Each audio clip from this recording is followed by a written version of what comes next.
All right, let's get it. Now, shout out to MMA Junkie.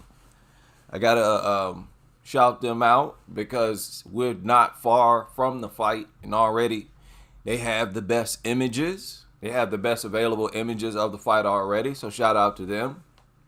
I'll leave a link in the description box to the article where you can find all of the photos that I'm gonna share on this video. Oh yes, now I know the card is underway, but I'm a content creator and that's what I do.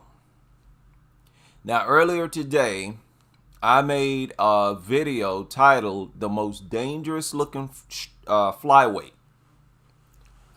and I'm gonna still say that that's the truth. I'm gonna stand by that 100%, because just like Natalia Silva, I think Veronica has not figured out how to use her skill set to the best of her advantage. She hasn't quite put it all together yet. But I think Hardy is just as dangerous as a Natalia Silva. Now, that video that I made earlier today makes it hard for me to give my honest take on this fight. But I painted myself in that corner and I just got to accept it. After this fight ended, I watched it again. And when I watched it again, I was forced to count strikes because there were such long stretches where nothing was going on. I was forced to count strikes. Now, that video I made earlier was called Veronica Hardy is Shevchenko level. And I'm still saying that because as far as a fighter, I think several fighters are Shevchenko, like Natalia Silva. I think Shevchenko is a high-level striker. She is a high-level striker, but she's not that dominant as a striker. She gets hit, especially now.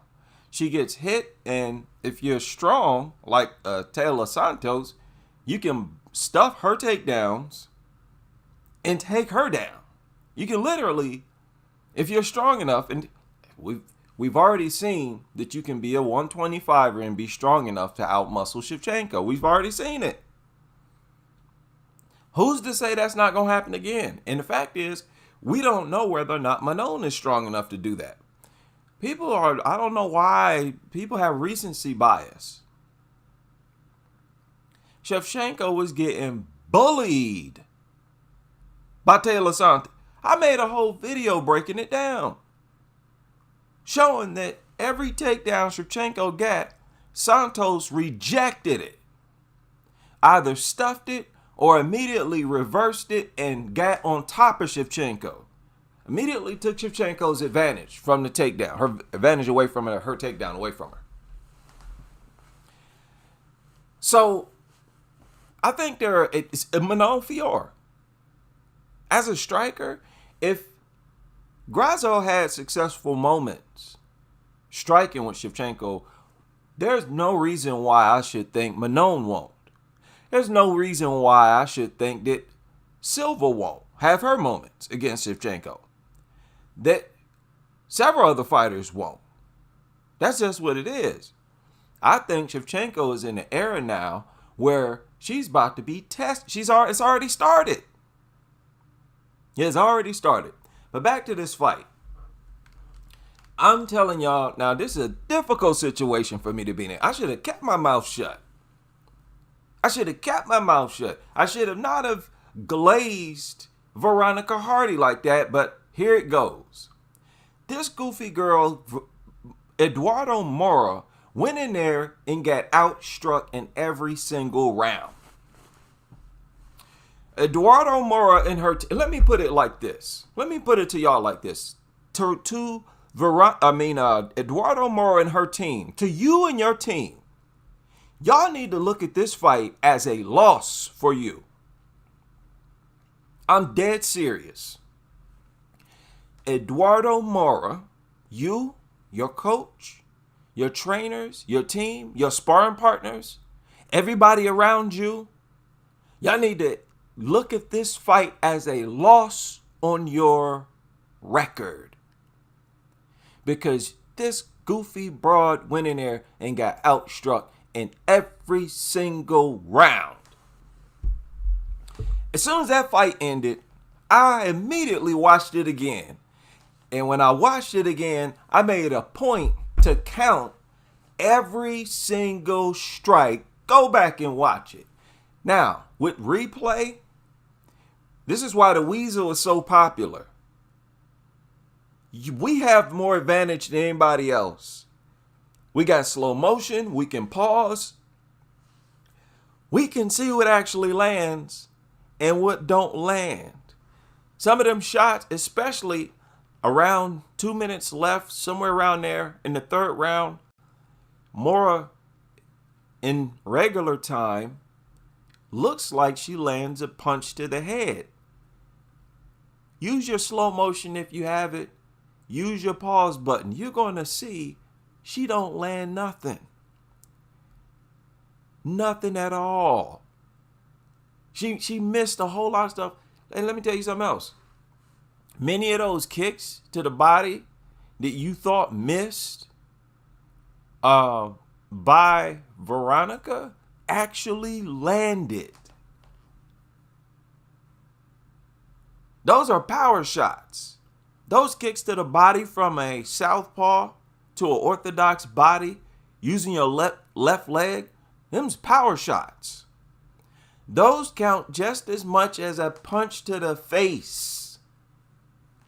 And I know that's the only reason those judges gave Moura that fight. Let me tell you something else about these judges.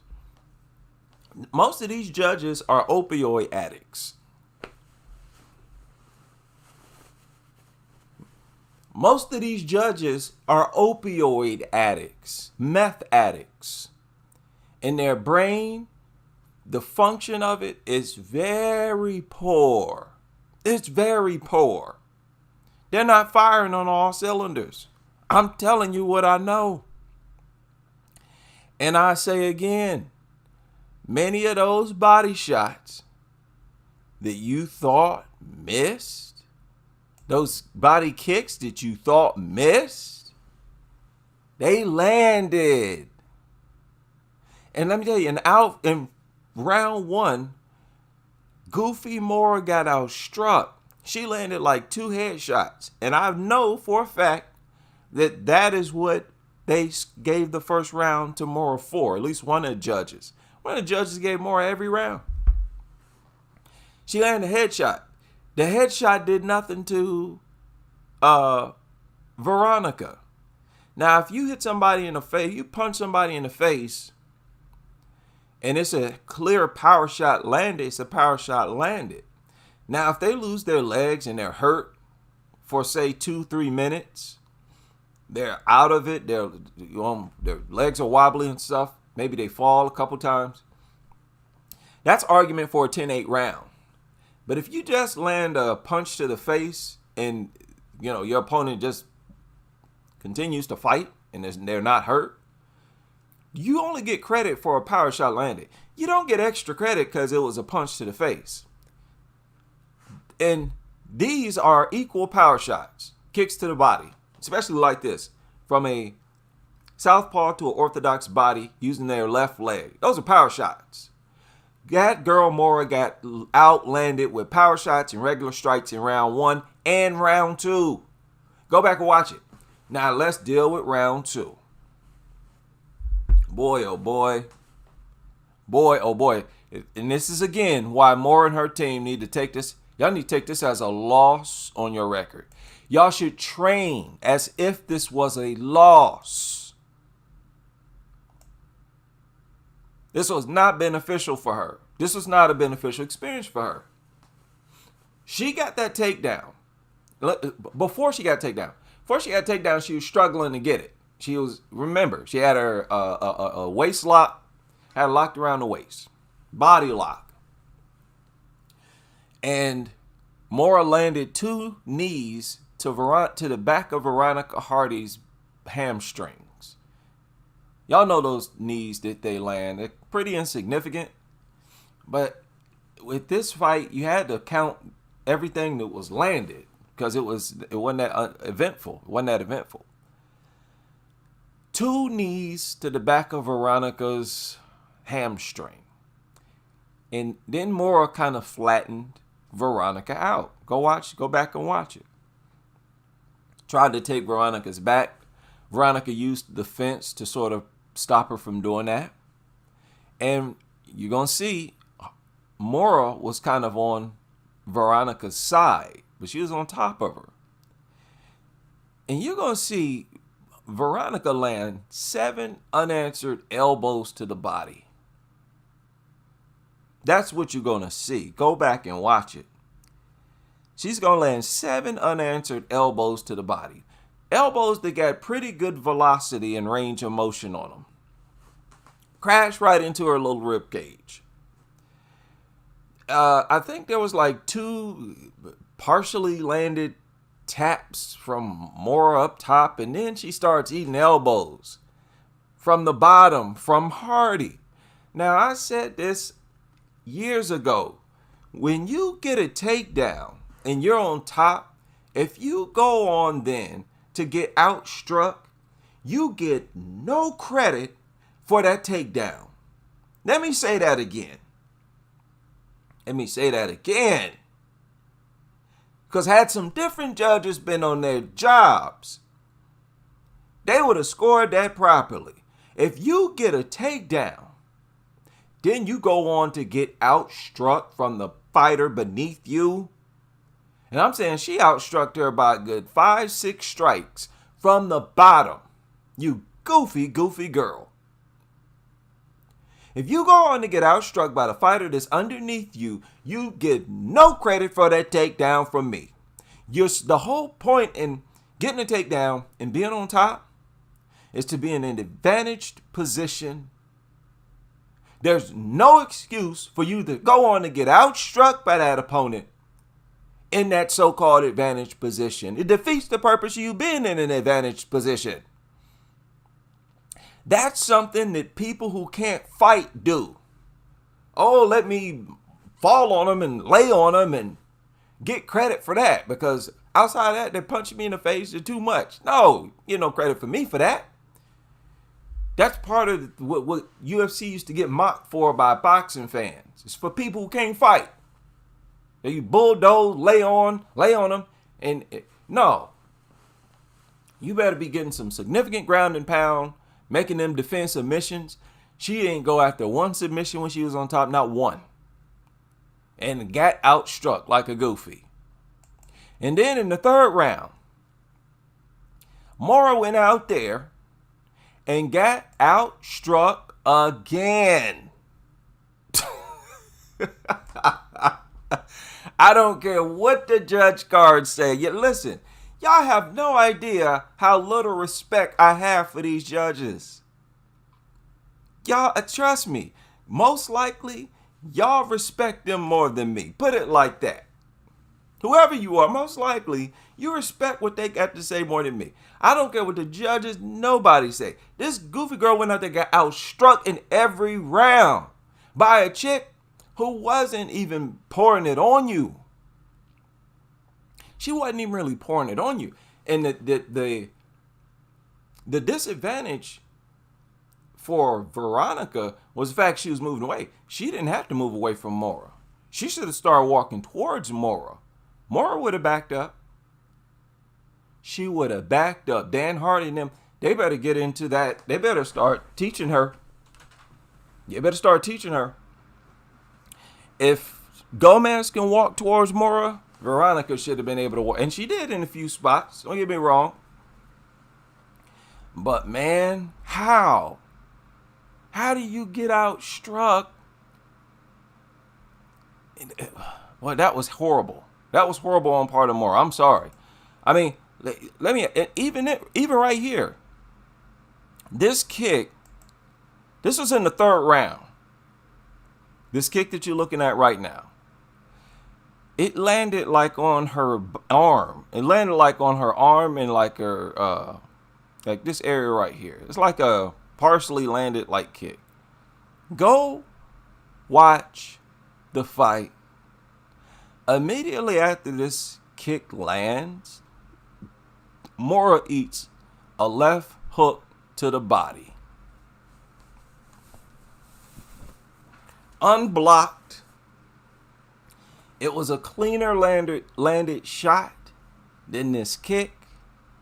That girl got outstruck. I'm telling you, when I count strikes, especially when it's a relatively low-paced fight, and I count strikes, and one fighter has landed more than the other, nothing is going to convince me outside of the results that I got and that I saw.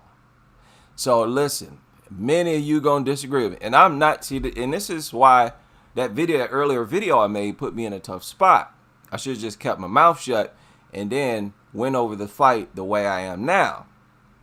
Because now people are thinking, oh, you're just saying that because, you glazed her earlier. Nah. This goofy broad went in there and got outstruck. It's okay to get outstruck by Veronica, but not when you're on top and you're that much bigger than her. And why didn't Moura go for a takedown in the third round? I'm sitting there waiting for the takedown. I'm like, okay, she's going to shoot at any time now. I'm waiting for her to shoot. She never shoots. No, not even a takedown attempt. Instead, it's a low-paced round, and she getting outstruck. And again, go back, watch that fight. Use your slow motion if you got it. Use your pause button if you got it. Many of those kicks to the body that you didn't think landed, that I know the majority of you did not give as much credit as punches landed to the face. I know, come on, we all know that. Many of you saw those body kicks, you heard those body kicks, and you did not give them as much credit as you give a punch to the head. And if looking at the punches to the head, Moura landed 2 in the first round and like 1 or 2 in the third. And that was it. She wasn't boxing Veronica's head the whole fight. She didn't have her head on a swivel. She didn't turn her into a wobblehead in that fight. She wasn't landing shots like that. That was a low-paced fight from both combatants. Veronica was more active during the majority of the fight. That's one of the craziest decisions. Now, the judges 30-27, 20-20, 29-28, 29-28. So, two of the judges gave Veronica 1 round. People, nobody has less respect for judges than me. I'm saying it now. Nobody's, not a man or woman, walking this earth with less respect for judges. I'm telling y'all, I gave every round to Veronica Hart. I gave her every round. And those girls, y'all girls in this division, y'all still y'all better figure out a way to expose her weaknesses. Now, let's move on to her weaknesses. What I think her weaknesses is. Now, of course, it's always been her size, but also Moura, and this is something I forgot to mention in the earlier video. Moura's got a pretty good lead right hand. If you look at it, she don't cock back first. The right hand from Moura is hard. She get pretty good extension on it, but she don't cock. That's why she uses it so much. I know people who've watched her fight or studied her film. I know you've noticed it. And on several of her fights, she'll throw this lead right hand. She just throw it out there. No cock back or nothing. It's a very good, very sneaky shot. She landed it, like I said, twice in the first round. And I think twice in another round. But she wasn't even landing it that much. She was missing more than she was landing. That, I think, a good straight right hand from an orthodox fighter, Veronica has problems with, because she comes in with her head in a straight line, ends up getting hit. But even with that, I thought Moura was about to explore that more. Y'all saw in this fight, okay, this is Southpaw against Orthodox. Veronica was in Southpaw stance. Y'all saw Veronica walking in the wrong direction almost the whole fight. Walking to her left. Almost the whole fight. And she had an advantage when she would walk to her right. With a Southpaw, before she attacks, she's supposed to sort of move to her right and launch the attack. Okay? And when she throws punches, make sure she got this foot, this leg right here, on the outside of this leg of Moura. When she attacks, when she strikes. Now, a lot of the times she wasn't doing that. And when you do that too, it kind of puts you out of the range of their right hand. You're sort of too far off to their left for the straight right hand to land on you when you make sure your leg is on the outside of their lead leg. She wasn't doing that much. So a straight right hand from an orthodox fighter. The problem is, I don't know if that many girls have Moura's straight right hand. And even in this fight, Moura was getting hit with Veronica's straight left hand. One of them was a straight left hand to the body. A punch that Moura wasn't even throwing. Even with the fists, she was like a challenge with her fist, but I don't know how. Moura was way bigger than this chick. And Moura's come from 115. That's the crazy thing. So that's one. Straight right hand. And also, she can still be mauled. I suspect she, even though she's a little more resilient when she's taken down than she used to be. I'm talking about Veronica Hardy. That's another reason I said I gave Moura a strong chance in this fight. Because when Moura can't strike with you, she's going to spam takedown attempts. She's going to spam takedowns, period. Try to grapple with you, just period. But I think because she's so small, and I don't think she's as strong as many of these other fighters. So whatever you do with Veronica Hardy, don't just stand there and strike with her. Don't just stand there and strike with her. You understand? Just like with Natalia Silva, don't just stand there and strike with her. Your best bet is try to do what Moura did. Bull rush him, try to body him. Now, Silva didn't look all that good in her most recent fight. And like I said, most of these girls are going to have off nights. There ain't going to be no real dominant fighter. Like I said, I don't know how many people forgot already. In the flyweight division, kiss like dominant fighters goodbye. Everybody's going to look bad. Everybody's going to do not look for another Shevchenko. Even with Manon, even though she's controlled most of her fights, she looked kind of bad against Rose. In many moments of that fight, she didn't look too good against Rose. So none of them are going to look like an absolute killer or destroyer. But I'm telling you, up until this fight, Veronica was. And listen, and she really didn't. I don't think this fight really hurt her image that bad. She could, especially if she could still make improvements. If she can still make improvements, man, I wouldn't really want my fighter in there with Veronica Hardy. I wouldn't. I would be more confident if I were a trainer, if my fighter went in against Moura, even after this fight. Oh, yes. That's how I look at it, man. Y'all know I just got up my own way of looking at fights. It's not about whether you win or lose. It's how you looked in victory or in loss. How you lost. It's how you lose. It's how you win. Moura and her team, y'all cannot walk away from this fight with your chin in the air and with your chest out. Don't do that. What you gonna put your chin in the air about?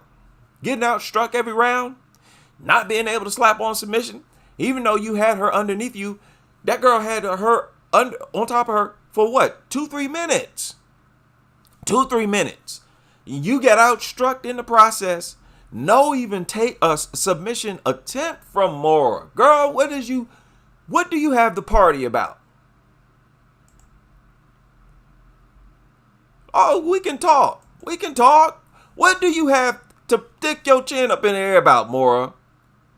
And I don't mean to come down hard on Moura. I don't mean to come down hard on Moura, and I'm not trying to save face. I swear to God. That goofy girl got outstruck with this girl on underneath her. You can't do that. You cannot do that. Listen, and this goes for all you fighters. Y'all, if y'all get your opponent down, y'all better make something happen. And do not let your opponent start hitting you from the bottom. That's something y'all cannot tolerate. Keep in mind, there's already been cases where judges have awarded the fighter on bottom who outstruck their opponent on top. That's what's supposed to happen tonight. But they didn't stick to that standard here. We've already seen the fighter on bottom win a round, even though they were on bottom because they outstruck the fighter who was on top of them.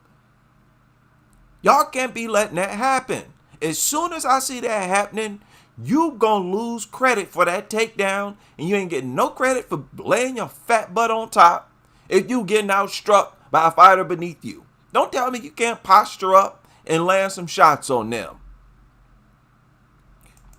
Boy, we gotta go back to the days where we just got no nonsense coverage. No nonsense coverage, and you gotta be consistent.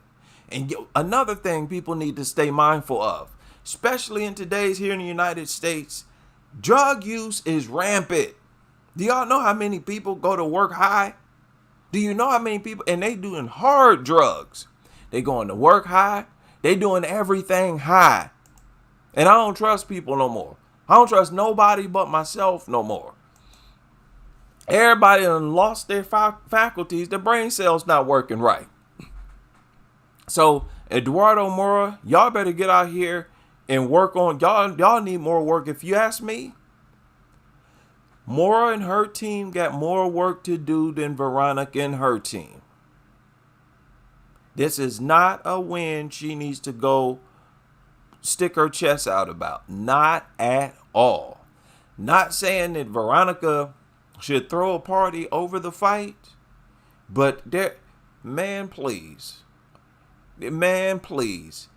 Let's put it like this. If Veronica were my fighter, the post-fight discussion that I had with her would not be rough or aggressive at all. At all. Because if you ask me, the only thing she need to do is be more assertive. Increase your volume. Moura, like you heard Dan, but after the first round ended, you heard what Dan said immediately, what he said. She's too slow. She's too slow. When you get such a speed, and I need fighters to understand this. I said this before. When you got a significant speed advantage, you need to be on the offense. Walking them down. I'm telling you, women don't like high level speed. They don't. They don't. What they prey on when you're much faster than them, the one thing they prey on is being able to walk forward and to go backwards. Because at that point, that's the only advantage they're going to have. If you stand in your ground or walking them down, they're not going to be comfortable with that because they can't. You're too fast. Oh, Lord, these MMA people. Lord, these MMA people. The best MMA trainers are going to come from boxing. I'm saying that now. Let me bring an old saying from boxing here to MMA. Speed kills. Speed kill. If you're faster, stop going backwards. Stop it. There's no reason to. Even somebody with greater reach than you, they don't like your speed. And if you're coming at them, they're going to be like, uh-oh, okay, let me be careful here. He's getting confident, or she's getting confident. She's full of herself.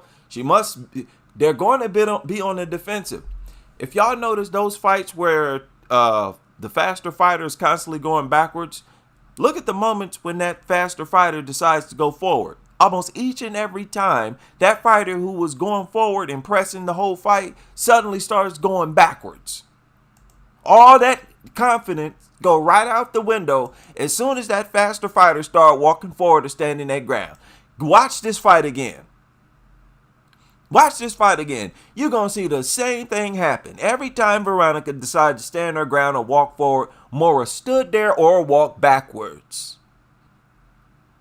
Okay, that's one thing I think she need to work on. Aggressiveness. Now, that's the case with most fighters, like I said several times. Moura in this fight, I think, won because of just pressing forward. I think they gave her credit for marching forward most of the time. That goofy girl went out there and got outstruck every round. And I'm not saying that's trying to save face, because that video I made earlier, I stand by what I said. That girl is dangerous. Veronica's harder is dangerous. And these girls need to focus on exploiting more weaknesses out of her, or else they're going to have all kinds of problems with her. Same with Natalia Silva. It was sort of done in her most recent fight. She didn't look as good as she did, but y'all don't want nobody in this division to develop a pattern of dominance, because that's one thing that's what Manon did.